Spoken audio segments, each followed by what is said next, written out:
Hello viewers, we have not talked about Microsoft Outlook on this channel for a while, but believe it or not, Microsoft is still working hard to move classic Outlook user over to the new Outlook for Windows.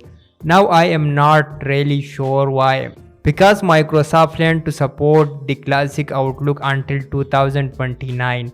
In a recent blog post, Microsoft explained why they want users to switch. They said the new Outlook for Windows is designed for modern work with speed, consistency, and easier management in mind.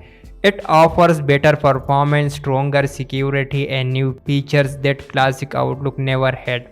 Some of the top requested features include planning important emails, sorting and searching for meeting attendees, new theme and colored mailbox folder, adding shared mailbox as account, AI powered inbox management and email drafting, creating professional, well formatted newsletter, and much more according to the Microsoft.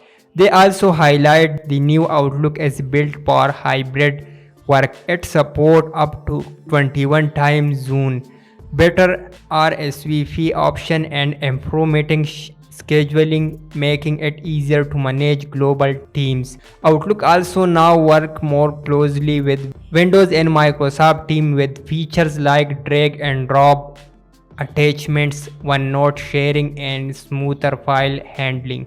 If you want to try the new Outlook, Microsoft says it is simple. Just toggle on try the new Outlook in the top right corner of your inbox and click switch. Your setting and account will stay the same.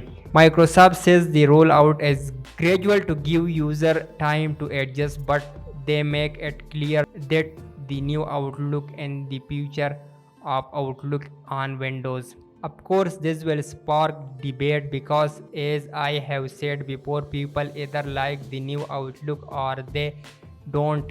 But the bottom line is Microsoft is still pushing everyone to move from classic Outlook to the new version. And I will see you in the next video. Thanks for watching.